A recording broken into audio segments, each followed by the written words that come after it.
Porque a gente vê no relato dele de que as pessoas, até os judeus, não tinham, todos eles, a consciência de que precisavam do poder do Evangelho para poder se salvar. E Paulo mostra para eles as suas mazelas, os seus erros, a sua arrogância, e dizendo: olha, vocês precisam também passar pelo Evangelho, senão de igual modo todos serão condenados. E assim é o tema da lição. Para mostrar para eles uma sequência lógica. Ele mostra o poder do Evangelho, depois mostra o seu problema. E aí, provavelmente, nas próximas, né? Nós vamos ver a eficácia que tem o Evangelho sobre esses problemas. Como se chegar a esse Evangelho. É isso que a lição vai mostrar. Nós vamos passar para as questões, para que eu não fale toda a lição, e depois, nas perguntas, se repitam aquilo que já foi falado. Então, nós vamos passar para as questões, e aí eu conto com a ajuda dos irmãos. Eu vou falar a questão e a gente conta e espera, né, que algum dos irmãos levante a mão para poder comentar a questão e nos ajudar aí, né, a nós crescermos aqui dentro do assunto. Amém? E se não houver quem levante a mão, aí a gente aponta e leva o microfone, entrega na mão e você vai ter que falar. Tá certo? Então vamos lá. A primeira questão diz assim: leia Romanos 1, do 18 ao 32 e o item 1. A quem esses versículos se referem? Quais são as acusações de Paulo contra os gentios? Como Deus os julgou? Então são 3 perguntas em uma, né? A quem os versículos se referem? Quais são as acusações de Paulo contra os gentios? Já respondeu a primeira, né? E como Deus os julgou? Beleza? Então são 3 perguntas aí em uma só. Qual dos irmãos que vai nos ajudar aqui comentando esta primeira questão? Alguém? Irmão? Leva lá para mim o microfone para ele. Pai do Senhor, os irmãos. Amém. Bom, a primeira pergunta aqui que se encaixa, então, ele se refere, para o versículo, aos gentios. E quais são as acusações, né, que Paulo contra os gentios? As acusações são que os gentios não são inocentes e receberam a revelação de Deus. Então, eles tiveram as Escrituras e tiveram a revelação de Deus. Mas então, eles poderiam, que nem Paulo mencionou, eles poderiam acusar assim: eu não sei porque não estou sabendo. Eles tiveram a revelação. E mesmo possuindo o conhecimento geral acerca de Deus, os rejeitaram de maneira consciente e deliberada.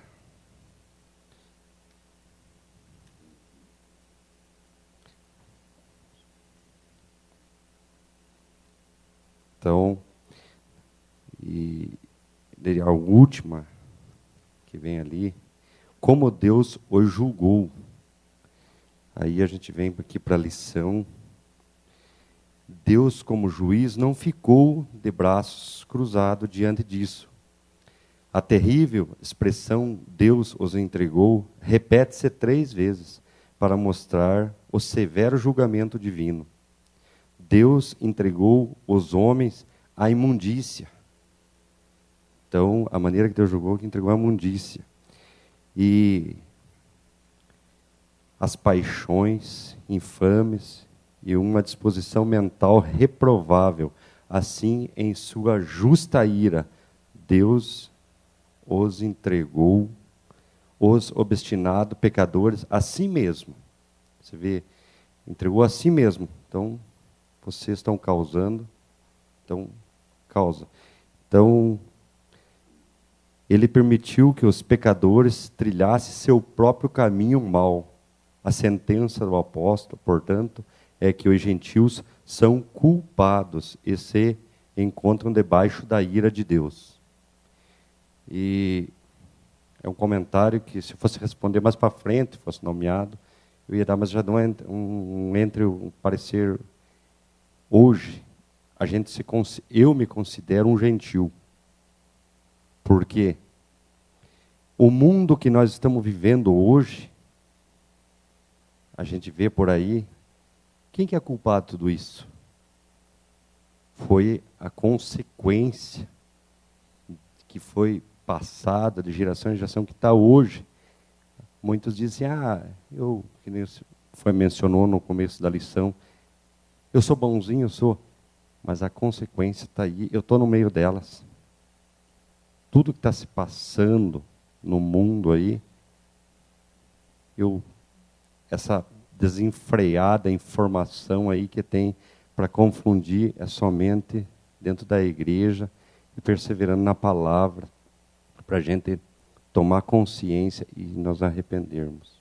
Então, a acusação aqui que Paulo mencionou se refere aos gentios e a acusações que comentei aqui perante a lição.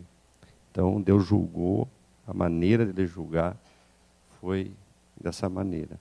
Ele entregou. Você quer assim? Tem um livre-arbítrio. Você quer, toma a consequência. E ali veio de geração em geração e aquilo foi culminando.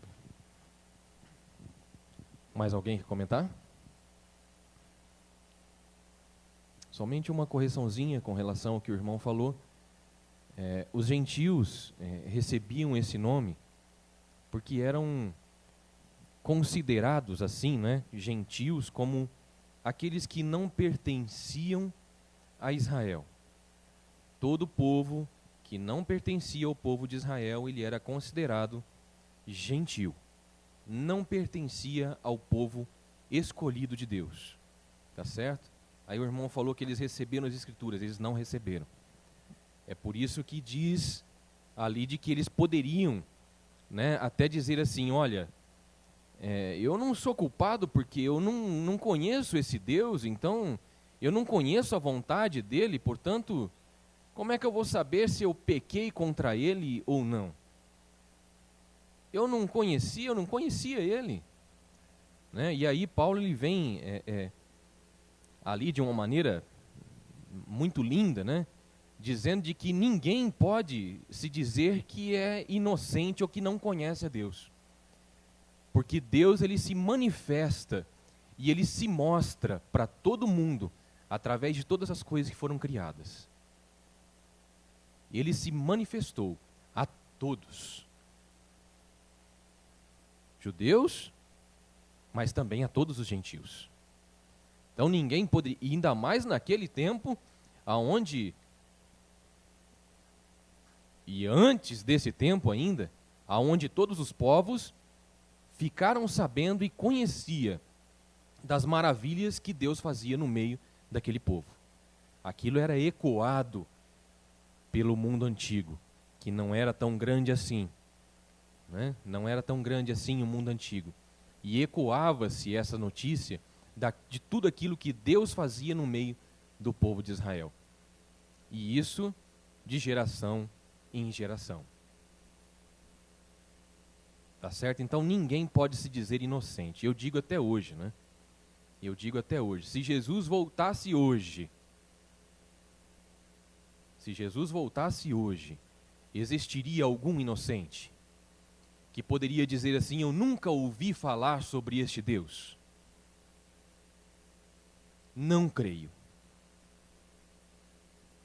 Nem lá na famosa janela 10x40 da Ásia, que dizem que o evangelho não foi pregado, eles conhecem. Se não conhecesse, não perseguia cristão. Para perseguir cristão, tem que saber o que cristão crê. Então não é inocente para mim. Nem mesmo aquele povo lá. E Paulo está dizendo isso mesmo. Ele está dizendo, ninguém pode se pôr como inocente. Diante de Deus, os gentios também são julgados como culpados. Culpados por aquilo que eles fazem. Irmão Moacir quer falar. Eu considero esse texto, Epístola aos Romanos, de 18 a 32, ou 33, o texto mais pesado na Bíblia. Apóstolo Paulo, como você muito bem comentou aí, ele apresentou um remédio genérico. Vamos falar em termos de picada de serpente, de cobras. Existe para cada cobra um antídoto para cada veneno.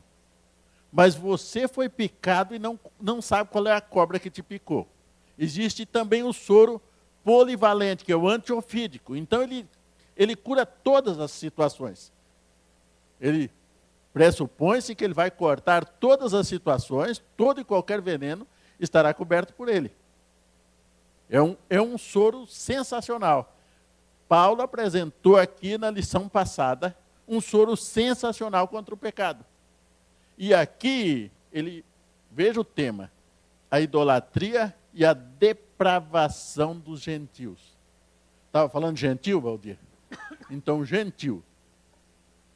Idolatria e depravação dessa gente. Se você ler isso aqui, e se você for enquadrar hoje, não é, Edson? Lembra lá em Atibaia, aquela mulher que falou lá? Lembra? Damares, né? Doutora Damares. Ela falou a respeito dessas coisas. Tudo que vocês veem aí, aparece 100 mil pessoas numa parada gay. Quantos estavam lá? 2 milhões de pessoas. Aparece 100 mil. Mas vai 2 milhões de pessoas. Na língua do povo, na língua da mídia. Por quê? Isso é de graça? Não foi isso que ela disse lá? Não é de graça. Tudo isso tem interesses, inclusive interesses financeiros em cima disso. Os evangélicos fazem uma marcha para Jesus. Fizeram uma marcha para Jesus sensacional lá no Nordeste. Teresina, se eu não me engano. Para que uma parada gay aqui tivesse 1,5 milhão, lá em Teresina tinha pelo menos 2 milhões de pessoas. Mas tinha 150 mil.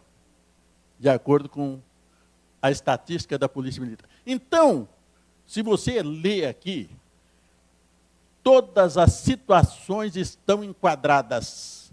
Pessoas maldizentes, pessoas adúlteras, pessoas infiéis nos contratos, pessoas rebeldes, homossexuais, tanto ativo quanto passivo, lésbicas, tanto ativas quanto passivas, está tudo aqui, olha. Tudo enquadrado aqui. Simpatizantes. E simpatizantes. Então, o último verso lá diz, são dignos de morte os que tal coisas fazem, e não somente fazem, mas também, como disse você, simpatizantes, apoiam os que fazem. Então, esse texto aqui fala de gentios, mas a sequência vem aí falando de muitos de nós, que enquadramos. Tem muitos de nós, tem adventista da promessa, que ninguém nos ouça, né? Infiéis nos contratos, maldizentes. E mais uma porção de outras coisinhas aí, ladrões. Né? Roubará o homem a Deus em quê? Eu não disse, foi Deus que disse. Então, existe uma porção de coisas que crentes, como eu e você, estamos enquadrados. Existem as depravações que as pessoas de bem evitam, procuram se manter longe. Você falou muito bem, eu costumo dizer, aqui é uma sociedade de pessoas que reconhecem o seu pecado e que tem que estar sempre ouvindo, sendo sempre alertados que isto, aquilo e aquilo outro é pecado. e que servir a Deus, né? Tá aí nesse texto, que vai lá até o capítulo 3. Os que ouvem a lei não são justos diante de Deus. Os que ouvem a lei não são justos diante de Deus. Mas os que a praticam serão justificados. Nós fomos justificados no dia que aceitamos Jesus. Aquele dia nós fomos justificados. Tudo que você fez daqui para trás encerrou. Começa a vida nova. Nova criatura é. Daí para frente, olha, existe um processo de santificação, que é o nosso dia a dia aqui na presença de Deus. Eu disse, inclusive na reunião sexta-feira anterior, que me senti muito, muito desconfortável ao perceber que conheço muito pouco de Deus. Né? Na reunião que a gente teve lá na chácara, a gente sentiu que a gente conhece muito pouco de Deus, precisava conhecer muito mais. E a palavra diz, o meu povo perece por falta de conhecimento. Se nós desconhecemos, nós não fazemos o que tem que ser feito. Tudo aquilo que tem que ser feito, nós não fazemos porque, muitas vezes porque não queremos, outras vezes porque desconhecemos. Aí, recai sobre nós. Sem lei, pecou. Sem lei, pereceu. Porque ele não tinha lei, ele é justificado? Não. Se ele aceitar que ele é um pecador, ele pode ser justificado e começar nova vida. A próxima pergunta é que vai dizer o restante, vai criar um rosário de coisas que nos enquadram. Não é só judeu, não. O judeu estava lá. Mas nos enquadra aqui no dia de hoje. Porque se nós não cuidarmos, sermos zelosos, nós vamos aos poucos saindo do caminho, e uma linha convergente, ela cria atrito. Mas uma linha divergente, no começo você está bem pouquinho longe, no final você está muito longe, já não tem mais nada daquilo que era o princípio que você teve. Então, fala sobre gentios, acusações as piores possíveis, tudo aquilo que se enxerga hoje, tudo aquilo que se ouve hoje, tudo aquilo que se vê hoje, e Deus os entrega a sua própria sorte. Você quer assim? Assim seja. E se você observar hoje, tudo aquilo que nós citamos, está lá do 24 ao 31, as pessoas estão sentindo na pele. Estão sentindo na pele. Vocês devem ter visto ontem que uma enfermidade maligna que existe aí, que em decorrência desses tipos de depravação, que parecia que estava curado. O que é que disseram? Foi um duro golpe para a raça humana, porque aquilo que se tinha certeza que tinha achado o antídoto, não funcionou. Então, Deus continua entregando aos pecadores, aos rebeldes, aos depravados, a sua própria sorte. Você procurou? Você achou. Se você estiver enquadrado aí e se arrepender, você é justificado. Ato, Deus perdoa. Fato, você paga por ele. Você roubou, arrependeu, você sempre terá aquela mácula dentro de você de ter roubado. O fato, a sociedade perdoa, Deus é perdoador. Deus é misericordioso.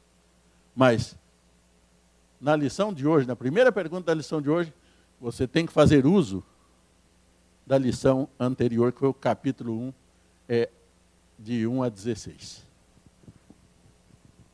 Amém. Leva lá para o irmão.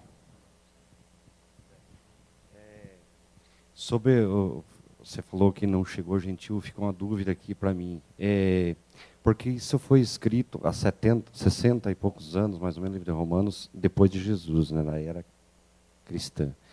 E ficou uma dúvida, assim, porque Paulo inicia ali, e você vai vendo, que eu li várias vezes, ainda leio e o livro de Romanos, e ele fala que Jesus chegou a palavra até os gentios.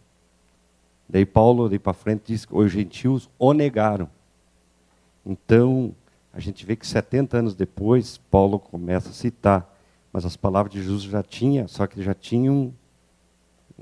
Quando fala que certo. negou, quem negou foi os judeus. Os judeus. A palavra chegou aos judeus primeiramente e os judeus o negaram. Os judeus que negaram. Isso.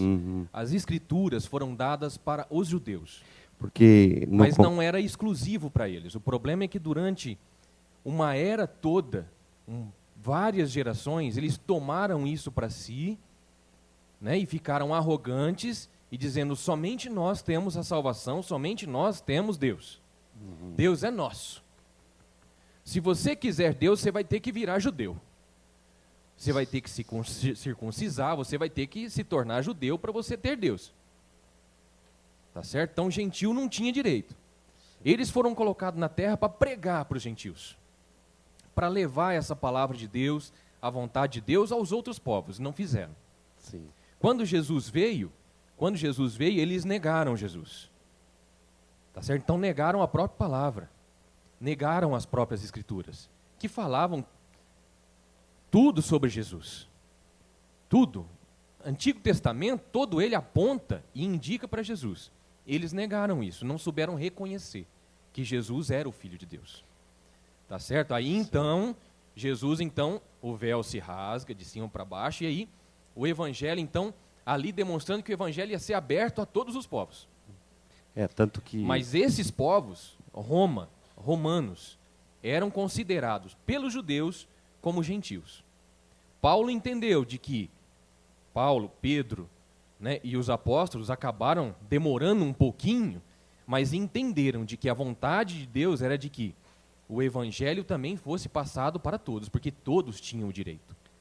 Mas pelos judeus, os outros povos eram considerados como gentios. Quando se fala na Bíblia sobre gentios, está falando de um povo fora do povo judeu, fora do povo de Israel. Sim, que no caso, nós, por adoção, por meio de Jesus, nós somos considerados como um povo gentil, né? Era. Antes de você aceitar a palavra, você pode se considerar um gentil. Mas no final Depois do livro de que você Romanos... aceita, é como o Anderson falou aqui na semana passada, nós fomos enxertados. Passamos a ser judeus espirituais, Israel espiritual de Deus. Tá certo? Já não posso mais considerar eu como um gentil. Eu não posso mais me chamar de gentil. Assim como eu sou contra aqueles que se intitulam e batem no peito e falam assim, eu sou um pecador. Acho isso completamente errado. Um cristão bater no peito e falar assim, eu sou um pecador. Todos nós somos sujeitos ao pecado e pecamos. Mas pecador é aquele que vive pecando. Pecadeiro, no caso. Nós temos que viver uma vida em busca da santificação, ou seja, ir abandonando o pecado. Eu peco, mas reconheço que eu pequei. E aí Deus fala, olha, eu te perdoo, mas não peque mais. O pecador é aquele que peca, esse mesmo pecado, pede perdão, amanhã ele faz de novo e faz de novo. Esse é o pecador. É aquele que não tem arrependimento verdadeiro sobre o pecado. Então eu acho... Eu me arrepio quando um cristão bate no peito e fala assim, eu sou um pecador. Não. A partir do momento quando você aceitou a Cristo, você se batizou, você conheceu o Evangelho, você não é mais um pecador, você é sujeito ao pecado. Por causa da natureza, né? Isto. Você peca. Mas isso não quer dizer que você é um pecador. Certo. Tá certo? Você é sujeito ao pecado como todo a gente mundo. Carrega ainda a natureza, sim, onde nós temos que... A falha de cair e acabar pecando. Tá certo? Mas o pecador é aquele que vive em pecado. Tá certo? E um cristão não pode mais viver em pecado. Tá certo? Uma pessoa que se converteu ao evangelho, ele não pode mais viver no pecado. Senão ele alguma coisa tem errado aí. Alguma coisa está errada. Por isso que vem a autossuficiência aí, que muitas vezes a pessoa acaba achando que está certo, e a próxima pergunta vai responder. Isso. Então. O irmão entendeu a questão do gentil? Agora entendi. Beleza? Valeu, obrigado. Então vamos lá. Questão de número 2. Com base em Romanos 2, do 1 ao 16 e no item 2, comente sobre as acusações que pensam sobre os moralistas. E quem colocaram pensam aqui, né? que pesam, que são imputadas sobre eles, né? Quem são estes? Quem são os moralistas e quais acusações são imputadas para estes? Pastor João, você abra lá no fundo.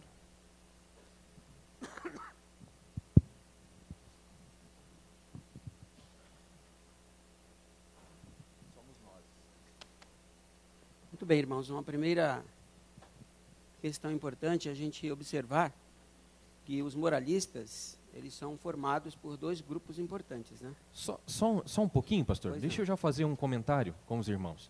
Os irmãos sabem que todas as escolas bíblicas e os cultos estão sendo filmados.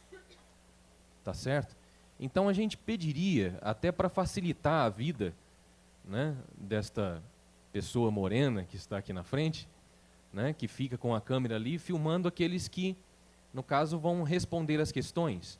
Então, todo mundo que for responder, a gente pede para que fique em pé, porque facilita eles focarem somente na pessoa e acaba não pegando a movimentação dos irmãos que estão em volta ou que estão passando, sentando. Então, focaliza somente na pessoa e fica mais legal para a transmissão. Amém? Então, todos aqueles que, a partir de hoje, forem comentar as questões na escola bíblica, peguem o microfone e fiquem de pé. Tudo bem? Tá? Para a gente poder ver o irmão e facilita a vida daqueles que estão na transmissão. Perdão, pastor. Continue. Ok, então observemos os dois grupos, né, que compõem essa classe chamada de moralistas, que são os judeus e também os gentios. Tá? Os gentios, como já foi falado, são aqueles que não faziam parte, né, da comunidade judaica e que poderiam também ter as suas religiões, diversas religiões, inclusive. E os judeus, que eram os detentores, né, do conhecimento de Deus, das promessas de Deus, né, tinham sido escolhidos de Deus com uma finalidade específica. Porém, os dois grupos estão enquadrados entre os moralistas. E uma coisa que me chama a atenção nesses dois grupos é que eles são caracterizados pela autojustificação. Pela autojustificação. Então, o moralista, como diz o autor aqui, é aquele que se acha bonzinho demais para se considerar um pecador. Eles estão presos, né, ao seu próprio conhecimento e desenvolvem uma autojustificação. Porém, os moralistas são hipócritas, pois praticam os mesmos pecados pelos quais condenam os outros. Então, deter o conhecimento de Deus não é o suficiente. Pode ser até muito perigoso, quando esse conhecimento está dissociado da prática, que era o que acontecia de modo especial com os judeus e os gentios também, que se auto-justificavam. Você que faz as mesmas coisas, diz Paulo, que condena nos outros, será que você pensa que escapará do julgamento de Deus só por isso? Não é? Uma teoria dissociada de prática. E a resposta é não. Você não vai escapar do juízo de Deus, nem judeu, nem gentil. Por quê? Deus, ele é imparcial no seu julgamento. Né? Deus, ele é imparcial.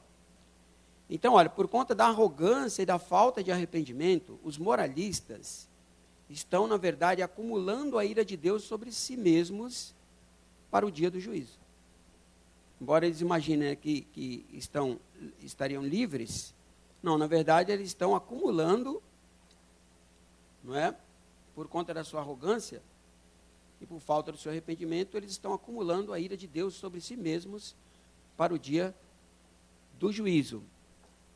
E Paulo os vê também como indesculpáveis, portanto. Porque eles ignoram que a salvação, ela se processa, na verdade, em 3 tempos, né? É no passado, no presente e no futuro. Então, com relação ao passado, é possível a gente afirmar que nós fomos salvos. Isso se chama justificação e não há participação humana. Deus, através de Cristo, disse: vocês são justos. Pronto, ponto final, não há participação humana. E a salvação também ela acontece no presente, e a gente pode afirmar que no presente nós estamos sendo salvos. Isso se chama o quê? Santificação, sem a qual ninguém verá o Senhor, né? Faz parte do processo. E por fim, a glorificação, que aponta para o futuro, e a gente pode afirmar então que nós seremos salvos. Isso se chama glorificação, quando esse corpo do pecado ele será finalmente desfeito. Tá certo? Então, os moralistas, eles não consideram isso. Eles preferem ficar firmados e pautados, né, na sua auto-justificação, como alguém já disse aqui também, né, na sua autossuficiência. Né? Como você mesmo falou alguma coisa bem parecida, né? Tem gente que diz assim, olha, eu não bebo, não fumo, não mato, não faço mal a ninguém, né? Então eles imaginam que estão protegidos, que criaram um muro de proteção. Mas Paulo, repito, afirma, você que faz as mesmas coisas que condena nos outros, né? Você fala que eles estão errados, mas você mesmo pratica, será que você pensa que escapará do julgamento de Deus? Não. Os moralistas são inexcusáveis ou inesculpáveis diante de Deus. Amém. Mais alguém? Não? Amém. Então, moralista são esses. Os moralistas, ainda eu brinquei com o irmão Moacir aqui, eu falei, os moralistas somos nós. Né? A gente bate muito no peito, às vezes, com relação ao conhecimento da palavra. Que a Igreja Adventista da Promessa realmente é um povo que busca o conhecimento. Busca o conhecer, o saber sobre as Escrituras, sobre a vontade de Deus, e realmente detém um conhecimento até elevado a algumas instituições, a algumas igrejas. E isso a gente tem que reconhecer. Como instituição, ela preza por isso. O saber, o conhecer, o entender as coisas de Deus. Mas aí a gente também pode se colocar, às vezes, como este povo aqui, como os moralistas. Porque nós conhecemos. E às vezes julgamos os outros. Mas acabamos, às vezes, cometendo as mesmas coisas. Os mesmos erros. Conhecemos, no alto da arrogância, a gente julga, mas muitos, dentro da nossa instituição, cometem as mesmas coisas. Aqui não, na terceira igreja não. Aqui não. Pode ser nos outros bairros, por aí, nas outras igrejas. Aqui não. Né? Mas o nosso povo é um povo um pouco arrogante com relação ao conhecimento. E até justificável, porque realmente muitos adventistas conhecem muito. Conhecem muito. Né? Irmão Moacir, presbítero Adinel aqui na igreja, né? Passou por aqui, pastor Dirceu, tinha um conhecimento elevado, né? Sobre a palavra de Deus, sobre as coisas de Deus. E muitos outros.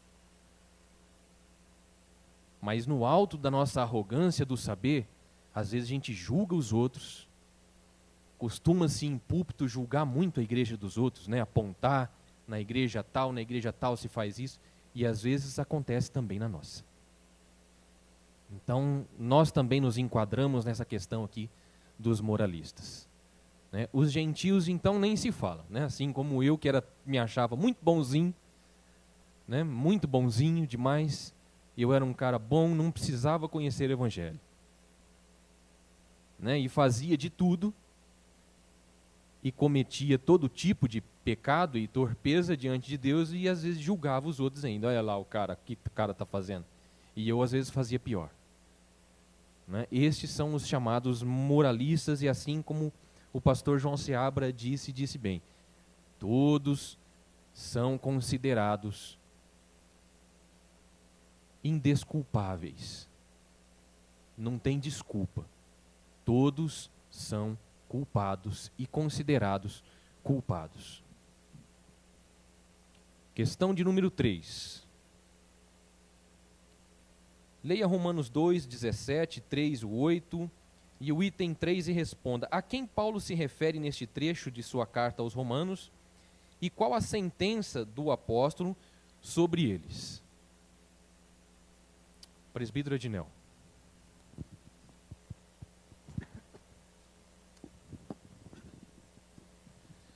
Irmãos, nós vimos já nas perguntas anteriores, falando sobre os gentios, falando sobre os moralistas e agora falando sobre os judeus, né?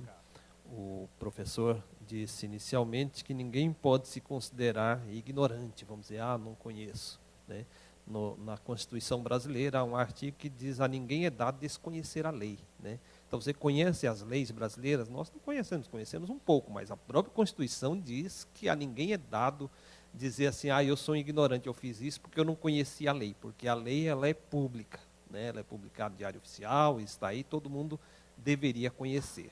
Assim as coisas de Deus também, o salmista diz que os céus manifestam a glória de Deus e o firmamento anuncia as obras das suas mãos. Então, a todos, né, é dado conhecer as obras de Deus. Você pode até não conhecer os escritos sagrados, a palavra de Deus, mas você conhece a grandeza, o poder de Deus através das coisas que estão expostas aí a todos, né? Estas coisas, elas não estão escondidas, não são restritas a um grupo. E agora nós encontramos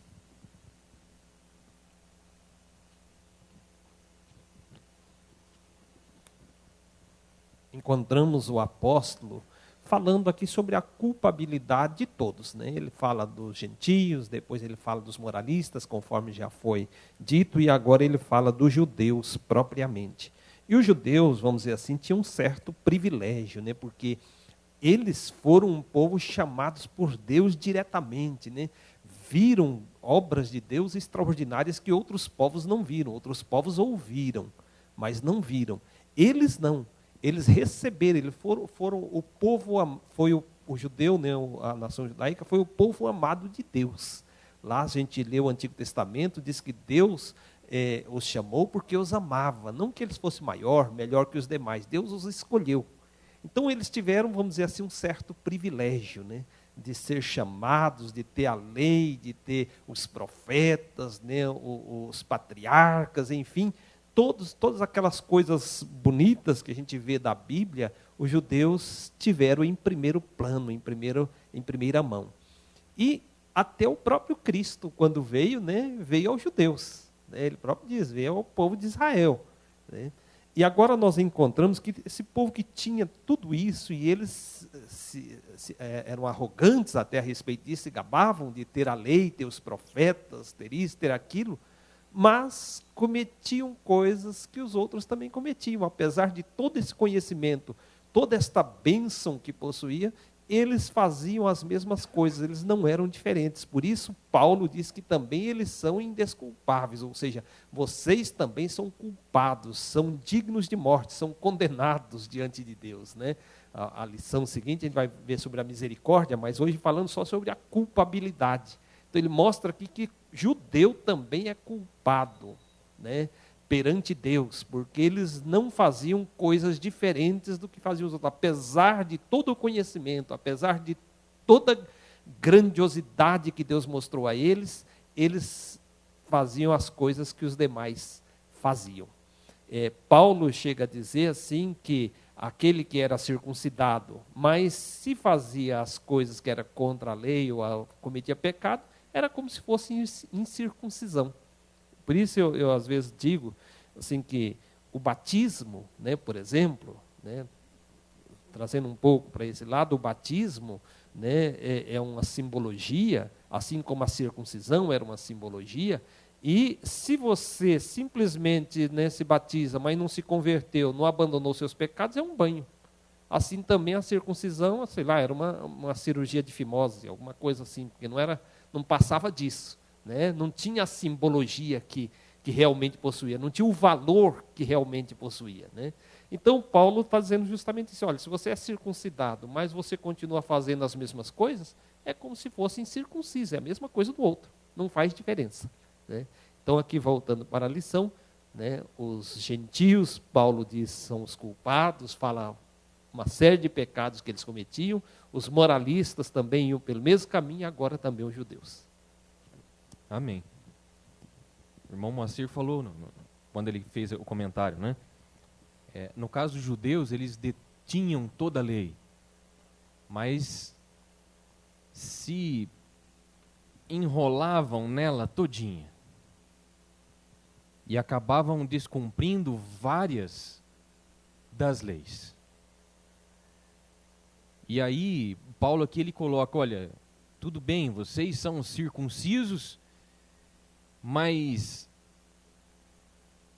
às vezes aquele que é incircunciso, ou seja, que não é judeu, que não teve essa questão da circuncisão, mas se ele cumpre a lei, mesmo ele sendo incircunciso, não se torna circuncisão?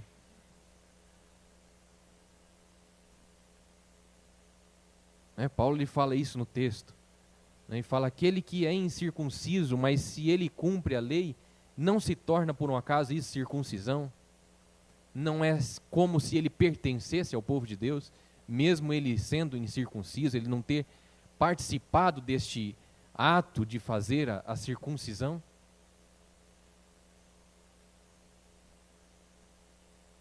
O fato não está nas formas de se fazer as coisas, mas está nos atos de se cumprir.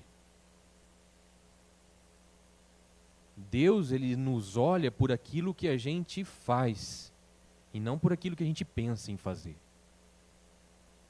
É aquilo que o presbítero falou. Se nós apenas vamos para um batismo e lá nos batizamos, mas não abandonamos os nossos velhos hábitos, os nossos velhos pecados e continuamos fazendo, não passa de um banho. Não passa de um banho. Perde todo o valor espiritual que se tem. Amém? Portanto, judeus também, pelas palavras de Paulo, eram considerados culpados. Deixa só eu dar um... Tem que levantar.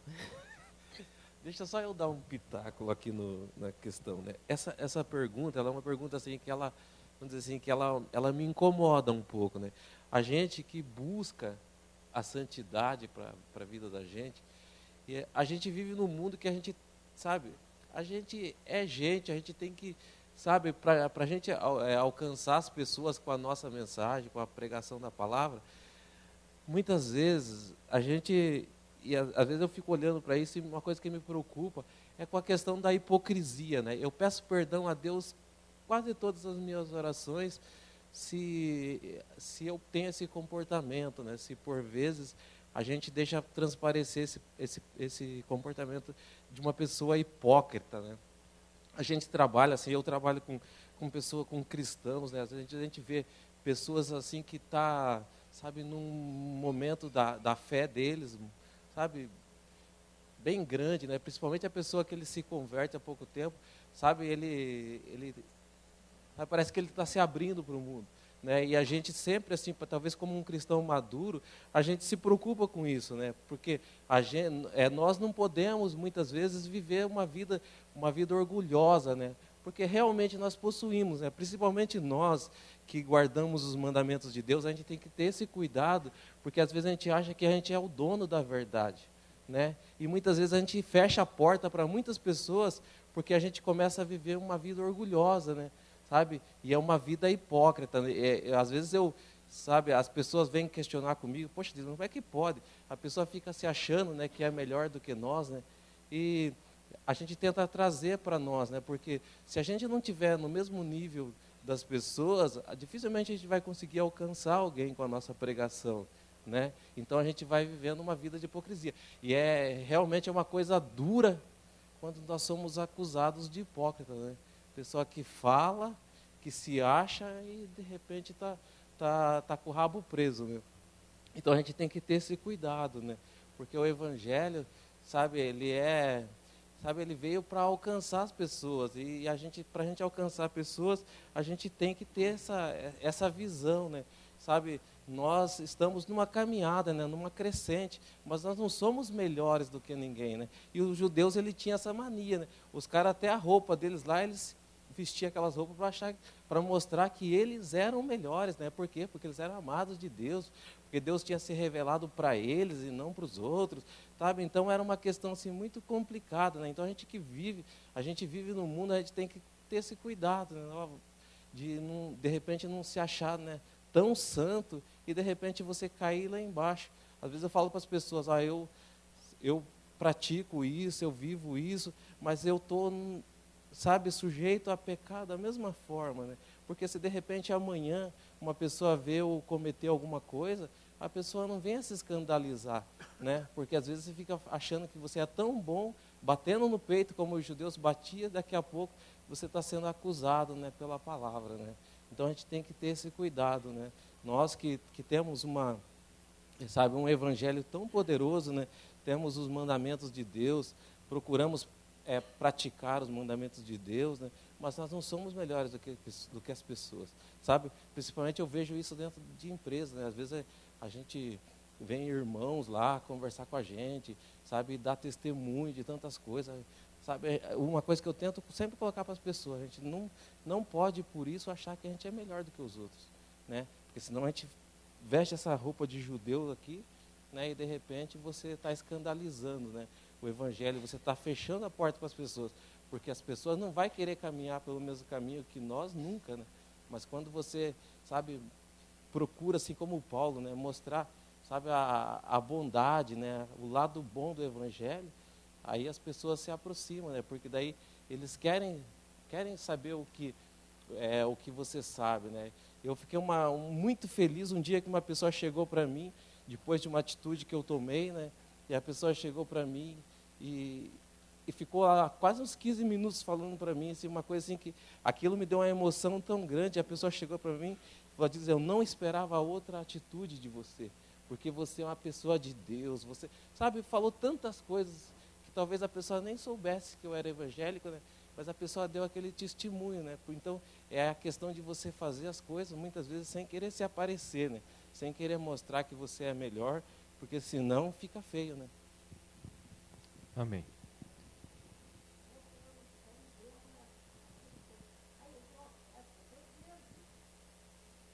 Isso. Isso, os fariseus se orgulhavam de cumprir todas as coisas. Isso, era desse jeitinho aquele povo, né?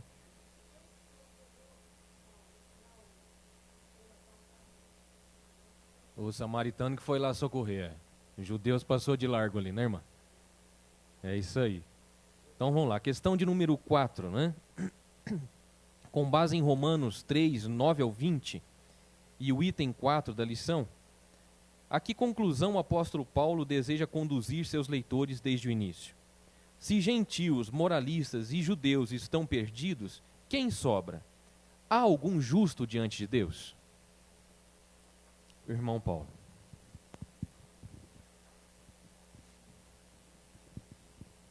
Paz, irmãos. Na minha opinião, esse texto aqui completo de Romanos, na verdade, ele está explicando, quando Jesus diz lá, né, que o salário do pecado é a morte, né? Então, o que Paulo faz aqui em Romanos? Ele explica essa pequena frase de Jesus, né, o salário do pecado é a morte. Aí ele vai colocando, né? Daí tem um texto, tem um relato da palavra, onde alguém chega e fala para Jesus, como você é bom. Aí Jesus rebate dizendo, não tem ninguém que seja bom a não ser Deus. Mais uma vez está respondendo, não tem ninguém que seja bom. Né? Eu li um livro recentemente, o livro é interessante. Ele fala assim, não tenho fé suficiente para ser ateu. E daí nesse livro ele fala assim, as pessoas às vezes indagam assim, como é que as coisas ruins podem acontecer para as pessoas boas? Aí ele fala, essa frase está errada. A gente tem que perguntar assim, como que as coisas boas acontecem para as pessoas ruins? Que todos nós somos ruins. Na visão bíblica, ninguém é bom. Então, se ninguém é bom, todo mundo é ruim. Então, nós deveríamos agradecer a Deus, porque as coisas boas acontecem para as pessoas ruins. Só que a gente faz ao contrário. A gente fala, nossa, como que pode acontecer uma coisa dessa com uma pessoa boa? Mas a Bíblia está dizendo para nós que ninguém é bom, então nós temos que ter conhecimento. Né? Então, aqui o que Paulo está dizendo é que naquela época, no começo do Evangelho, irmãos, já tinha os agnósticos, Já tinha gente sugerindo que poderia haver salvação diferente. Os agnósticos diziam que podia ter o autoconhecimento. Né? Vamos buscar nosso autoconhecimento, vamos chegar à divindade, vamos chegar a Deus. Tem muita gente pregando isso, que Deus é nós somos parte do universo, o universo é Deus, então nós somos parte disso. Então, aqui o apóstolo está destrinchando, que só tem uma situação, né? Mas daí já vai ser a lição sequente, né? Que é Jesus, mas enfim, tem que falar um pouquinho agora. Então, só tem uma forma de mudar essa história, que está toda errada, né? Porque o salário do pecado, o pecado me gerou minha mãe, e aí vem a história, Adão pecou, Eva e Adão, colocou o mundo no pecado, não tem como fugir disso, né? É uma realidade. Deus é justo, tem que punir, né? Então, imagine aqui, a própria palavra diz aqui, imagine um juiz que liberasse, né, o culpado, nós acharíamos estranho, né? Só que muita gente quer ser liberado sem cumprir a pena. Então, aqui fala, ele coloca todo mundo, né, que poderia indagar, né? Coloca o gentil que podia dizer, ó, eu não estou sabendo de nada, então não posso ser julgado. Aí fala do moralista, ó, eu sou bonzinho, não posso ser julgado. Aí fala do judeu, sou judeu, não posso ser julgado. Então, ele não deixa ninguém escapar, né? Não deixa ninguém escapar. Então, aqui a conclusão é que ninguém é justo. Se ninguém é justo, para ser considerado justo, tem que ser justificado, né? Só que daí entra a lição número 3, eu acho, né? Só queria falar assim, irmãos, com relação ao que se diz, a palavra, ela estava começando a ser pregada já, né, também entre os gentios. Os apóstolos ali, eles reconheceram isso. Então, havia uma divulgação. Lá no dia do Pentecostes, tinha aquelas pessoas que voltaram para as regiões deles de origem, né? Então, eles estavam começando a ouvir falar. Então, o evangelho é maravilhoso nisso, né? Deu uma confusão ali para saírem, né? Foram perseguidos para saírem daquela zona de conforto, né? E fazer a palavra conhecida, para não deixar ninguém nessa de, eu não sabia, tal, eu não conhecia. Mas o presbítero Adinel falou de forma bem marcante, né? Os céus manifestam a glória de Deus, né? Então não tem como, né? Não tem como nós negligenciarmos. Então a verdade é que, falando aqui, diz que todos se desviaram, todos são injustificáveis, né? Então ninguém é justo, né? E aí tem que buscar justificação. Aí o irmão falou no começo, né? Nós estamos aqui porque é hospital, e é isso mesmo, né? A igreja é hospital. Então, irmãos, nós temos que ter consciência disso. Só tem uma forma, né? Só tem uma forma. Aqui o que Paulo está fazendo é mostrar a pior parte, né? E daí na sequência vai vir a melhor parte, né? Exatamente, né? O que Paulo tentou expor para os leitores da carta que ele escreveu aos Romanos, ele encerra ela, né? Trazendo nessa visão aqui da justiça de Deus em cima de todos, em cima do mundo, é de que não há ninguém justo. Por si só, em si mesmo, ninguém pode se justificar a si próprio, né? A gente já entra um pouquinho no seguinte mesmo, né? Somente quem pode justificar o homem é Cristo. É Cristo. É Jesus Cristo quem nos justifica.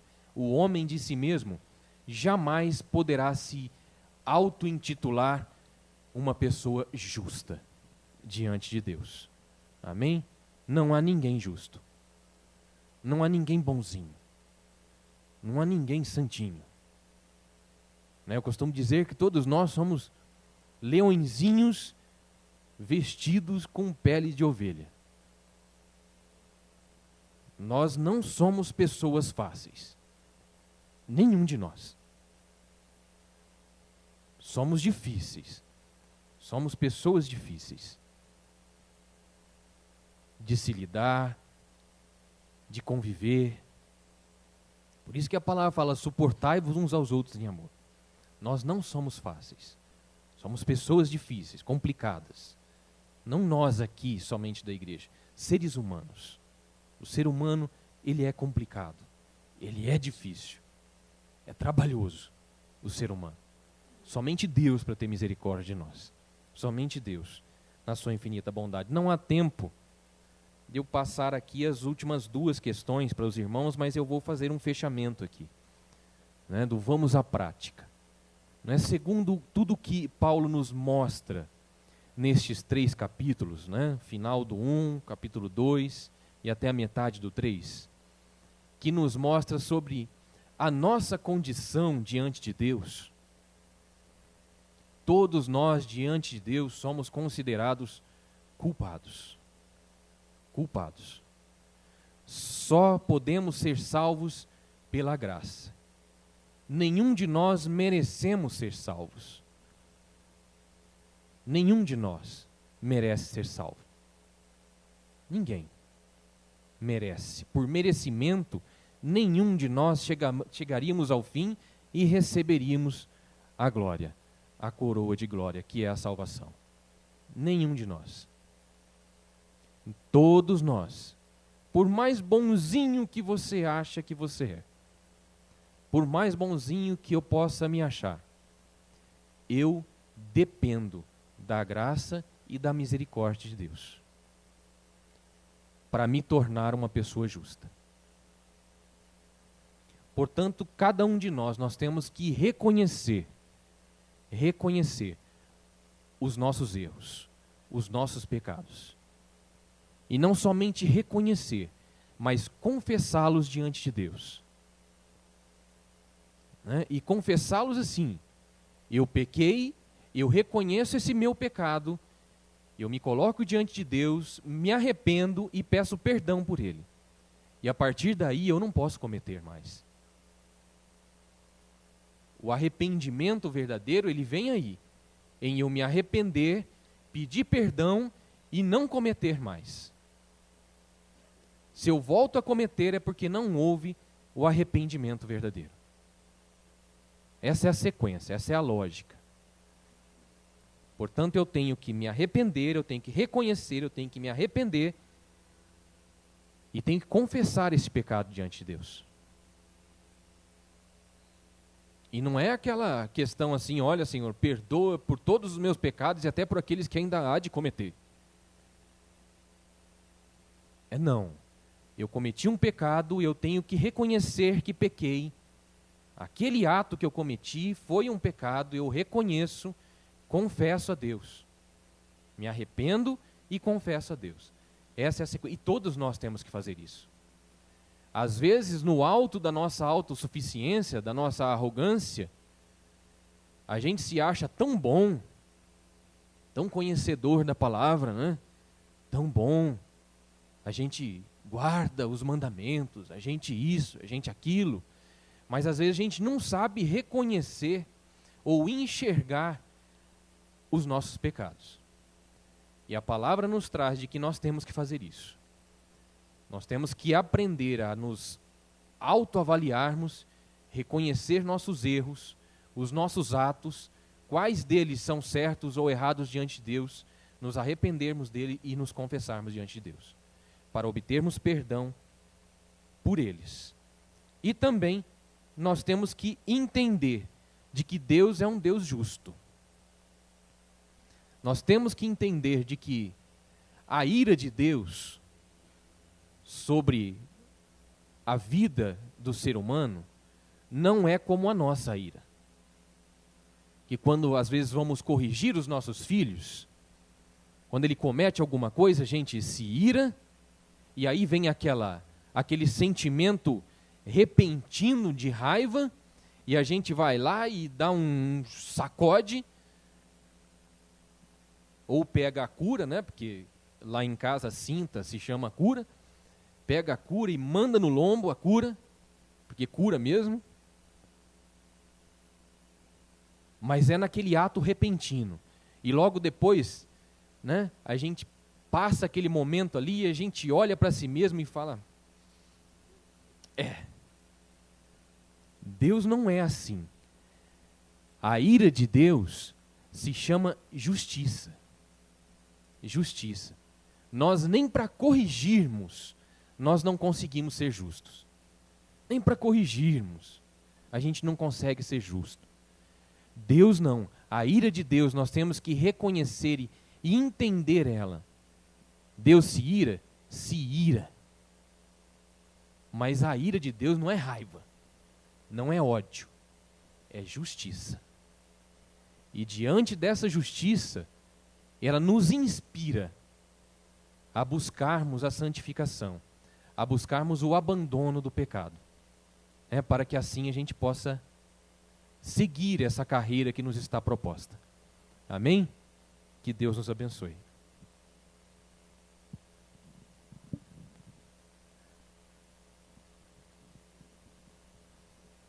Vamos colocar de pé, irmãos?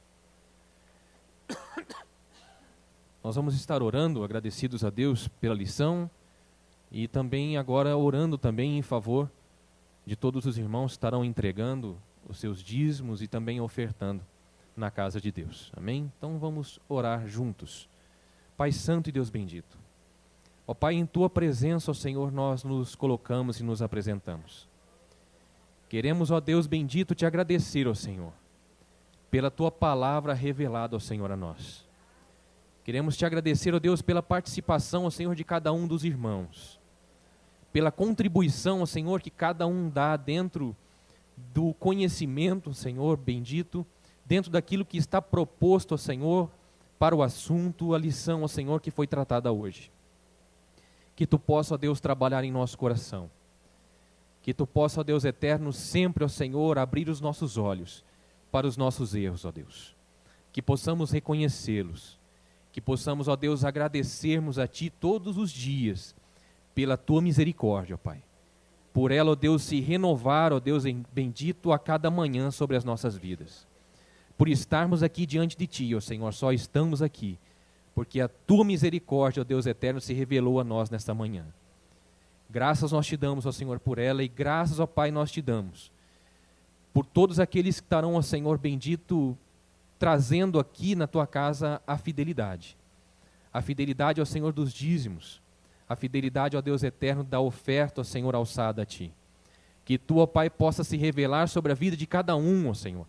Daqueles que estarão trazendo, daqueles que também, ó Pai, não têm, ó Senhor, para Te entregar hoje. Daqueles que por um motivo ou outro, ó Deus bendito, não têm conseguido, ó Deus eterno, trazer a fidelidade, ó Pai, do dízimo na Tua casa. Que Tu se revele a eles, ó Pai, com Tua misericórdia. Que Tu mostre, ó Deus eterno, a bênção, ó Pai bendito, de ser fiel diante de Ti.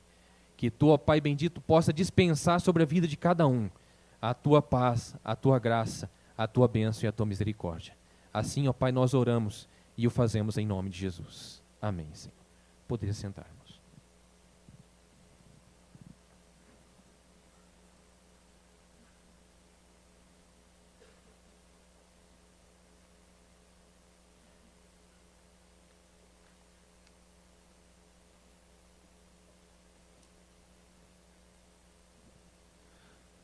Nós primeiramente agradecemos a Deus por mais essa lição, agradecemos a todos os irmãos que se fizeram presentes, aos nossos visitantes, sejam bem-vindos. Agora eu passo a palavra para a direção do culto e encerramos essa escola bíblica em nome de Jesus.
Cumprimento a igreja com a paz do Senhor.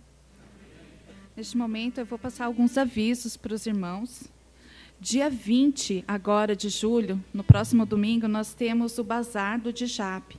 Então nós pedimos que todos os irmãos se mobilizem, trazendo aquele artigo, aquela roupa, aquele utensílio que não utiliza mais, mas está em bom estado, para que o Dijap possa estar vendendo no bazar. Dia 25, na sexta-feira, nós temos o Jovens em Ação, uma programação da UMAP local, que vai acontecer lá no Espetinho ou Coqueiro. Dia 26, no sábado, a reunião da SOFAP, às 15 horas. E no dia 9 de agosto, os irmãos já se preparem, que nós teremos um delicioso festival de sopas, que é a realização da SOFAP local. Os convites já estão à venda com a diretoria. Procure uma das irmãs da diretoria, a Deise, a Osana e as demais irmãs. O valor é R$ 15 por pessoa e vai acontecer no dia 9 de agosto, a partir das 19 horas. Neste momento, eu dou início ao culto no nome santo do Senhor Jesus. Graças a Deus, nós estamos reunidos nesse dia santo, nesse local santo, separado por Deus, para a honra e para a glória do seu nome e para que nós possamos louvá-lo e adorá-lo como ele é merecedor. Convido todos os irmãos a se colocarem em pé para nós cantarmos o hino 223. Meu Deus proverá.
Com plena certeza, meu Deus Glória a Deus, aleluia. Com plena certeza, meu Deus proverá. O tema da mensagem de hoje, que será trazida pelo presbítero Osias, cuidado para não cair. É um alerta. Nós vamos ler agora o texto que servirá de base para essa mensagem, no livro de Salmos, o Salmo 1.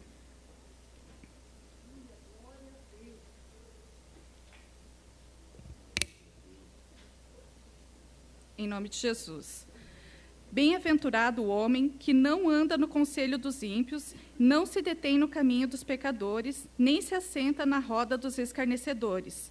Antes, o seu prazer está na lei do Senhor, e na sua lei medita de dia e de noite.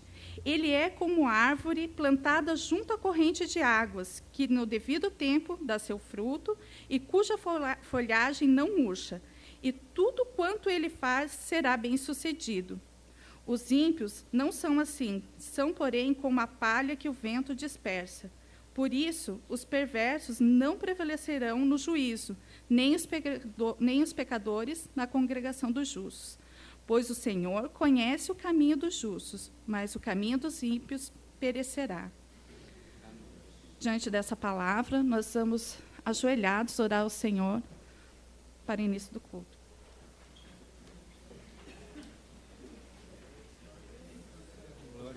Soberano Deus, nosso Pai, Deus de todo poder e de infinita graça e misericórdia, meu Pai, eu te louvo, meu Deus, pela tua grande misericórdia, pelo teu grande amor e pelo teu cuidado, meu Deus, para conosco. Meu Deus, eu sou grato a ti, meu Deus, pelas providências que o Senhor tem tomado. Oh, glória a Deus, a nosso respeito. Deus bendito, muito obrigado pela tua mão, meu Deus, que foi erguida, meu Deus, para nos ajudar, para nos amparar, para nos dar uma direção, meu Deus. Obrigado pela presença indispensável do teu Espírito Santo sobre a nossa vida, meu Deus, que tem nos ajudado muito, meu Pai. Obrigado, meu Deus, porque o Senhor tem nos fortalecido no homem interior, meu Pai. Obrigado, meu Deus, por isso, Pai. Obrigado porque as águas, meu Deus, que foram capazes, meu Deus, de nos afogar. Mas o Senhor tem estendido a tua mão, meu Deus, tem nos ajudado, tem nos abençoado, meu Pai. E agora eu te peço, meu Deus, que a tua bênção recaia mais uma vez sobre a vida do teu povo, meu Deus, aqui na tua casa, Pai. Derrama, meu Deus, o teu Espírito Santo agora mesmo, meu Pai. Vai visitando, meu Deus, cada um de nós. Vai visitando cada coração, cada mente dos teus filhos daqui nesta manhã, Pai amado. Que haja, meu Deus, um culto maravilhoso, um culto alegre. Que o Senhor receba a nossa adoração. Receba, meu Deus, aleluia, nosso louvor. E responda dos céus, meu Deus, nesta manhã, meu Pai. Com bênçãos para o teu povo, meu Deus. De maneira que todos nós saímos daqui alegres, felizes, exultantes, meu Deus, da tua presença, Pai amado. Vem, meu Deus, nos renovar, revigorar, meu Deus, cada um de nós, Senhor. Vem, meu Deus, nos sustentar em tuas mãos, meu Deus. Não permita, Senhor, que nenhum de nós, meu Deus, escorregue, caia. Não, Senhor, mas que o Senhor nos sustente pelas tuas mãos poderosas, Pai. Aleluia. Em nome do Senhor Jesus, nós oramos e nós te pedimos agora e sempre. Amém. Glórias a Deus. Aleluia. Glória a Deus. Aleluia. Glórias a Deus. Bom, eu quero cumprimentar a todos os irmãos e irmãs com a paz gloriosa do Senhor Jesus. Dar as boas-vindas, né, a todo o povo de Deus que saiu das suas casas nessa manhã fria e que veio aqui com um único propósito: adorar o Senhor, nosso Deus. Depois de mais uma luta, vencemos mais uma fase aí da nossa caminhada diária e hoje nós vimos aqui com esse propósito. Estamos para adorar ao Senhor, ser orientado pela sua palavra e principalmente sermos reabastecidos do óleo precioso e indispensável do seu Espírito Santo. Nosso desejo é que todos nós saiamos daqui hoje da seguinte forma: reabastecidos mesmo, né, cheios do poder de Deus para enfrentar mais uma fase da nossa caminhada que está aí logo à nossa frente. Irmãos, a nossa palavra pastoral hoje está baseada no Evangelho de João 15,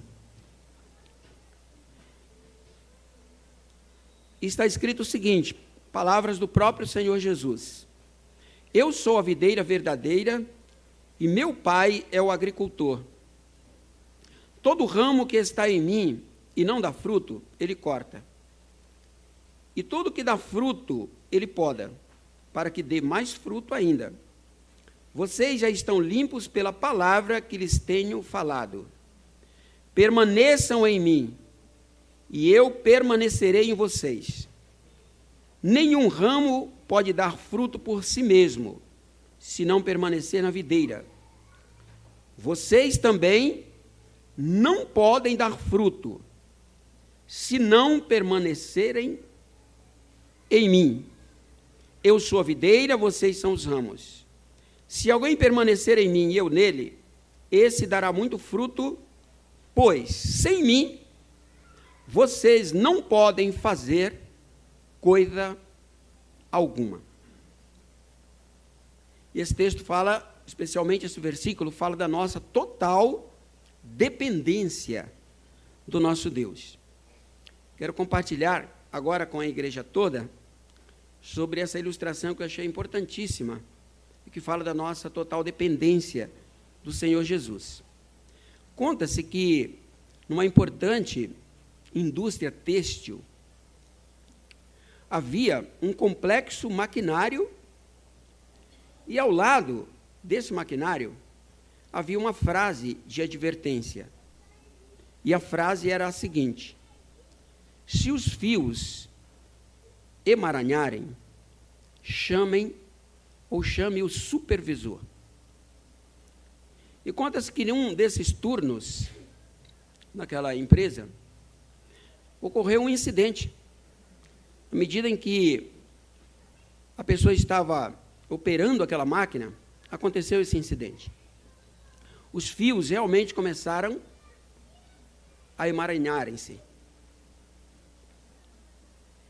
E aquela menina, a operadora da máquina, no momento de desespero, ela começou a tentar desemaranhar, é claro. E na medida que ela vai tentando, a situação vai se agravando mais e mais.